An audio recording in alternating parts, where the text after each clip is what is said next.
Welcome to the Having It All podcast, the show about what it takes to live an abundant, loving life. My name is Matthew Bivens, and each week I'm helping you get out of your head so that you can truly have it all. Let's do it. Before we jump into the episode, I have 3 quick housekeeping notes that I want to deliver to you. The first is that the audio for this episode is so quality. I recorded it on my phone one evening, and the phone mic and the receivers and all that stuff aren't as great as my podcast equipment. So you might notice little things here and there in the audio, and if you're wondering why the hell does it sound different, it's because it was on my phone. That's number 1. Number 2 is that I want to acknowledge the fact that I have been kind of spotty with my publishing lately.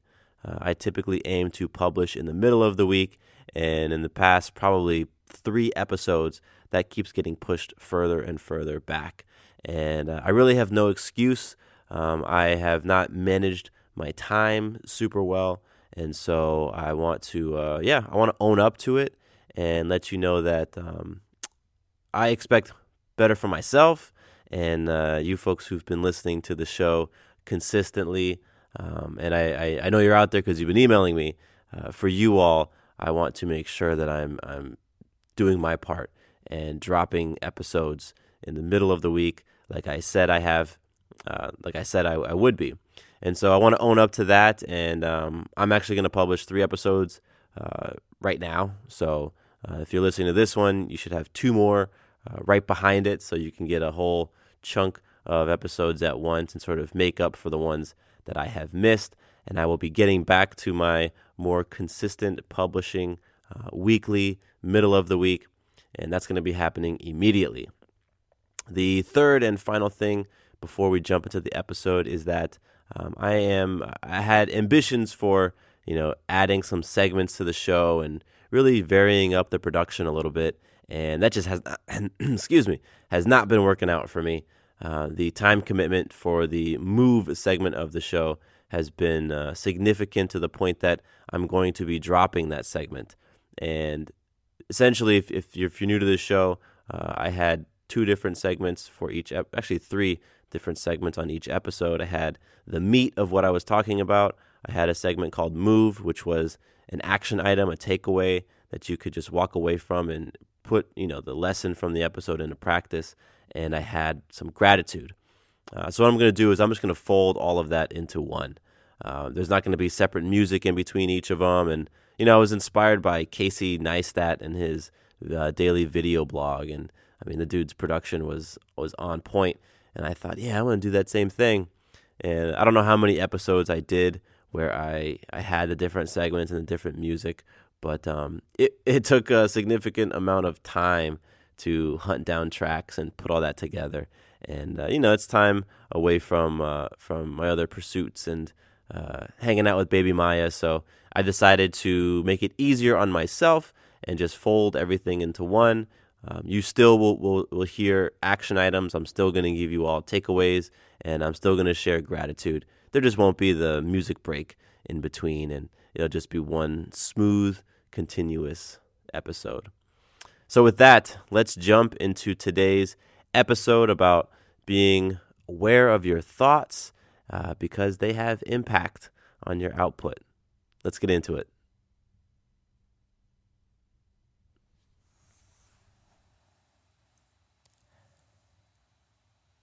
I was reminded today of the power of our thoughts and the impact that our thoughts can have on how we show up in life. And I want to share a couple of examples that happened just a few hours ago in the gym that I go to and that I train at and that I teach at. Because I think a gym and exercise is a great place. It's a great sort of training ground for a lot of things because what you experience inside of a gym is stress.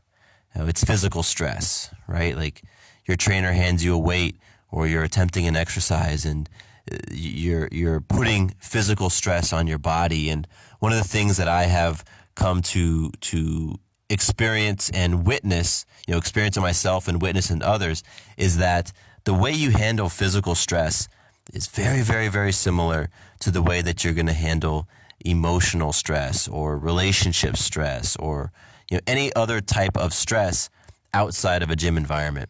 So a gym is a fantastic place to work on your relationship to stress. So it isn't a surprise to me that these two examples that I have took place in a gym, because both of them show just how, when you apply a little bit of stress to a person, it impacts what they think about themselves and what they end up deciding.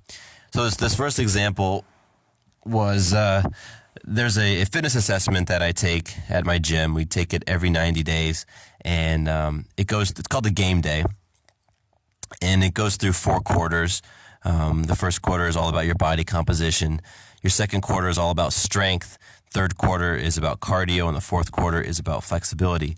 And so I'm supporting a friend of mine who's having his game day today, and he wants to show up and get a great score and really just be peaceful and calm and powerful throughout the thing, right? Because the score is just feedback. It's just data. It's just telling you where you are in this particular moment in time, nothing else.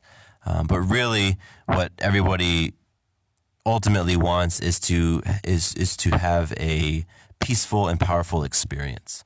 So I'm there to support him, and he's doing one of the exercises where he's laying on a bench, and he has a bar with a few weights that he's holding kind of, in like a bench press position.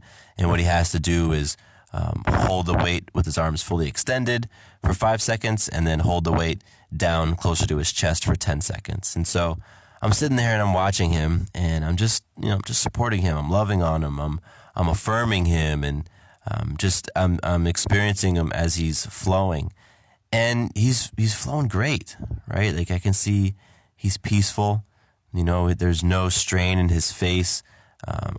His breathing is very soft, and I can see a slight tremor in his arms and his muscles, but nothing significant. And he's doing that, through 25%, 50%, 75% of the exercise. He's just flowing. He's peaceful.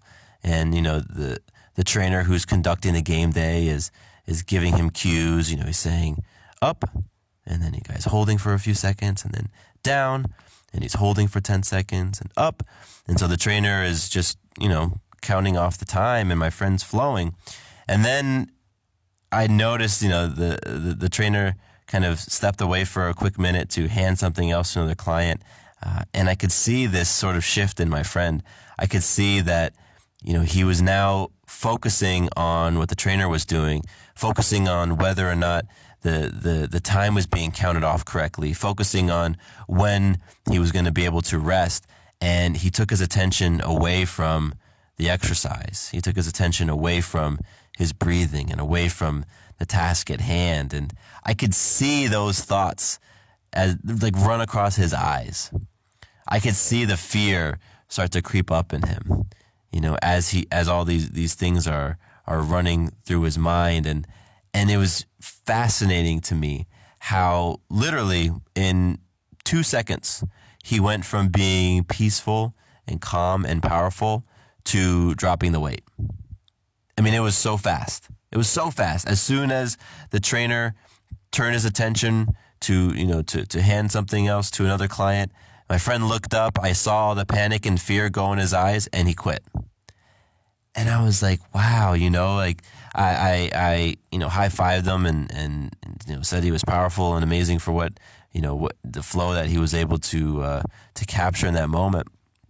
But what I also saw was somebody who allowed their thoughts, and in this case, who allowed fear and doubt and disempowering conversation to really infiltrate and corrupt his performance. Because he was flowing. He was in the zone. He was doing his thing.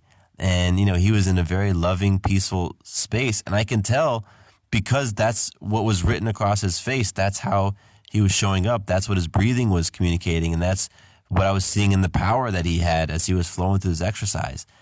But as soon as that fear crept in, as soon as that self-doubt crept in, that uncertainty, as soon as those things got in, man, they did their work. They did their work. Like, that's what they're there to do. They're there to corrupt. They're there to sap power. They're there to incept doubt.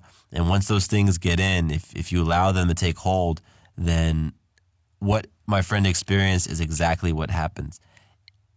His strength was gone. His will was gone. His belief was gone.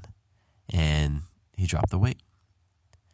And I was just like, man, I was reminded of how important it is to, first of all, just be aware of the power of our thoughts.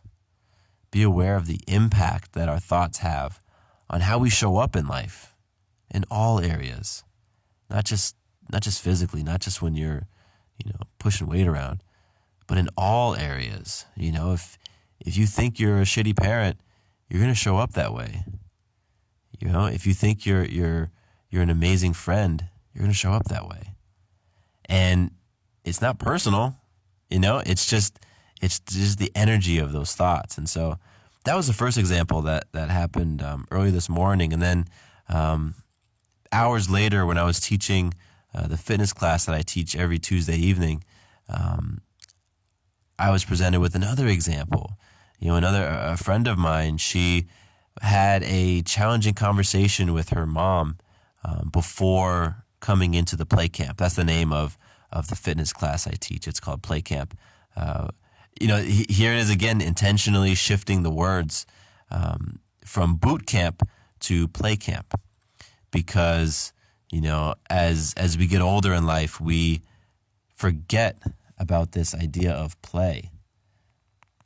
Play is something that comes so easily to kids. Play is something that we do every day when we're young, and we sprint and we run and we push our bodies and we fall down and we get up. And, I remember calling up my friends and saying, hey, can Jake come out to play? But as adults, we sort of, we lose that connection to play. And so, I call my workout a play camp. And so my friend, before this evening's play camp, was having a phone call with her mom. And my friend she's bisexual, and she came out to her family about 2 years ago. And her mom knows this. And so in this particular conversation, her mom was sharing frustration that she was feeling that another one of her kids, my friend's sibling, was married to somebody who's now coming out as bisexual. And, her mom has a religious background and that sort of mental paradigm. So she didn't approve of that sort of lifestyle and didn't approve of that type of beingness, and was sharing the disapproval. And so my friend was just wearing it all on. Like, she was taking it personally. She was feeling judged, and all of those things were truly weighing on her. She said that in the car ride over to play camp that she was feeling angry. And anger was something that she wrestled with for a while, and she really thought that she had healed and grown past, but the anger came out tonight. And so she steps into play camp holding on to that anger, and she feels that anger in her as we begin the exercises for the evening, as we're doing warm-ups, as we're doing dynamic stretching, as we're doing some core exercises that we do every week. She's feeling this anger, and she's carrying it with her, and it's, that anger is influencing her thoughts. It's influencing the conversations that she's having in her head while trying to be present in this play camp, while trying to be present when external stresses are being put on her body. She's dealing with internal stresses that she's putting on her body. And what happened was she almost fainted. She said that she stood up and just kind of felt everything go a little bit fuzzy and got that feeling like, holy shit, I might faint. And she said, no. I am not fainting. Wait a minute. I'm letting this anger really, really impact me on a deep level if I'm feeling like I got to faint right now. because she's a regular at play camp. She knows what it's about. She's at that level of fitness to where this stuff on any other day wouldn't faze her. But today, because of her thoughts, because of the conversations she was having in her head, it was fazing her. And it was kicking her butt big time. And she had that moment of realization where she understood the impact of her thoughts. She understood that the consequence of choosing these fearful, disempowering thoughts of anger and resentment, the consequence of that was her body not having the strength, her body not being able to flow, her body not having the power that it normally has. And, in the environment of a play camp where you're required to have some of that strength and flow, otherwise the exercises or the stressors that I place on you are really going to stack up, she started to feel it stack up. And, what's amazing is when you develop some self-awareness, when you really understand the impact of your thoughts, sow a thought, reap an action. Sow an action, reap a habit. Sow a habit, reap character. Sow a character, reap destiny. When you realize that chain that starts, when you run that chain back from destiny, it goes all the way back to thoughts. Thoughts are where it all begins. And so she got that, and she was able to shift those thoughts. And what happened was, as she started to shift those thoughts, as she started to say, no, I'm not going to choose to be angry. I'm going to choose something different right now. I'm going to choose to thank my mom for giving me this opportunity to relate to this circumstance differently, to relate to how she's showing up differently. Because I know what it's like to choose anger. I know what it's like to be resentful. I know what it's like to want to fight and want to lash out. And I know how my body responds. And my friend said, no, I'm not choosing that anymore. And having that awareness, that's where it started for her. And then once she got that awareness, she was able to assess what was happening and choose something different. Choose to be present. Choose to be loving. Choose to be compassionate. Choose to say, you know what, my mom is doing the best that she can given her tools and her level of understanding. And be at peace with it. She doesn't have to agree with her mom. She doesn't have to agree with the fact that her mom is basically calling into question her lifestyle. But she can just love on her mom. Just love her for who she is and where she's at. Because the alternative of that, choosing fear, choosing anger, choosing resentment, who does that hurt? Didn't hurt me in this situation as her trainer. It didn't hurt anybody else in the play camp. It was only hurting her. And the way that I know that is because my friend's power was just oozing out. She was losing power all over the place. I would look up at an exercise and she's sitting down. I would give them the next thing to do and she'd be head against the wall trying to catch her breath. And then she says, wow, I felt like I was going to faint. That's what happens. That's what happens when we choose to hold on to disempowering conversations. That's what happens when we choose, thoughts that are based out of fear or scarcity as opposed to love and abundance. This stuff's not personal. It just is what it is. And so I had these two really powerful examples of people choosing thoughts today. One person who decided to wear on a thought and let it impact him to the point where he had to quit before he completed his goal. And another person who had a thought that was just spinning around in her head, sucking her energy all over the place. And she had the self-awareness to realize what was going on. And she had the reps, she had put in the repetitions and the practice to shift and change those thoughts. And it's a great lesson for me as, being a parent and knowing that I have taken on a lot of other people's beliefs about parenting and other people's scripts about what you need to do and all these different things, all these different thoughts that I have swirling around in my head that I need to sort through and decide which ones work for me and which ones don't on a day-to-day basis when I'm raising my 5-month-old daughter.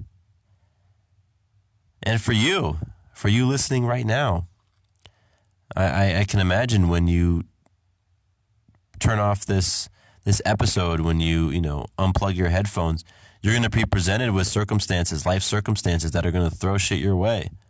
You're going to have to deal with stuff. And the first way that you're going to deal with it, or at least the first way you're going to interpret and try to make sense out of what life is throwing at you, is by thinking about it.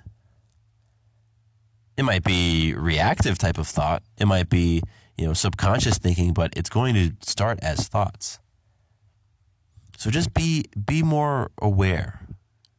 Be more mindful of your thoughts. Do they come from a place of love?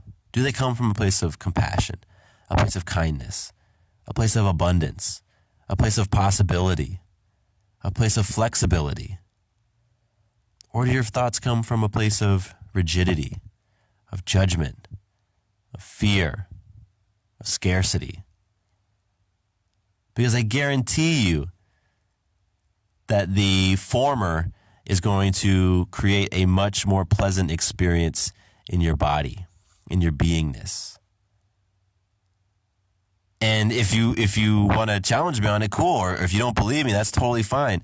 Just choose those other thoughts, choose the fear, choose the scarcity, choose the anger, the resentment, and then just let me know how your body feels.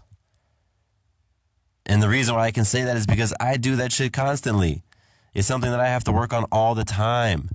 Letting go of my scarcity, letting go of my fear, of my judgment. And for me, when I choose those things, what it feels like is just massive anxiety. The obsessive thoughts about something that I ultimately can't control. The sweating under the arms, that's big for me. That's how you know. If you ever meet me in person, you'll know that if I'm nervous or if I'm feeling anxious or if I'm holding on to some fear-based thinking by my armpits. If they're sweaty, then yep, you can pretty much guarantee that I'm not in my power. I'm not in a place of peace and love. That's how it shows up for me, and it shows up for you in a different way, I imagine. So the whole takeaway from this episode is really to just be mindful of your thoughts and be aware of the power that your thoughts have on how you show up in life. In whatever role it is, your thoughts have the ability to really shape your experience. And even when you have chosen the dark side, all right, I'm a huge Star Wars fan. So even when you've chosen the dark side, you can shift. You can choose the light. You can practice becoming more and more aware so that you can recognize and be like, damn, okay, I've been in my funk. I've just been so scarce. I've been thinking about what I don't have. I've been thinking about all the money that I need. I've been thinking about all the bills that have piled up. And man, I have this tightness in my chest. And you know what? All right, I'm through with that. So let me spend the next 30 seconds just sharing some internal gratitudes about what I do have in life. And then let me spend the next minute just sending out affirmations to other people, because I know that if I shift my thoughts away from fear and towards love, that I'm going to feel better. I'm going to feel better physically, emotionally, spiritually, mentally. And so let me just do that for the next 90 seconds and shift this funk I'm in, because I want to be powerful throughout the rest of my day. I want to be powerful in the rest of the things that I got going on in my life. And so I'm going to shift those things up. Like, that's the type of conversation you can absolutely have day to day, moment to moment, circumstance to circumstance. So that's what I'm putting out there for you to try on, and I'd love to hear your thoughts on this episode. And if it sounds a little bit different, it's because right now I'm recording this on my phone. I didn't set up all the typical podcasting equipment today. I'm like, you know what? I want to share this message before I call it a night. So I whipped out my phone, I hit record, and that's what I'm doing. I actually have a I'm like speaking into a blanket almost, trying to capture some of this echo. So if you're like, hey, Matt, that episode really sucked today and I need to tell you about it, feel free to email me at mattcbivens@gmail.com. It's my personal email address, and I'd love to hear your feedback from the show, your questions, your suggestions for how folks can get out of their heads, out of that fear and scarcity. And you can find this episode on firesidenetwork.com. That is where this show lives. You can go and find the all previous episodes, all show notes, everything like that over at firesidenetwork.com.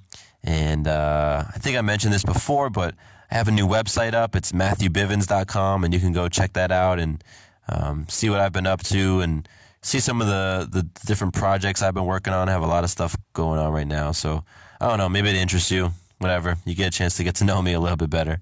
And cool. With that, well, before I sign off, I just want to say thank you.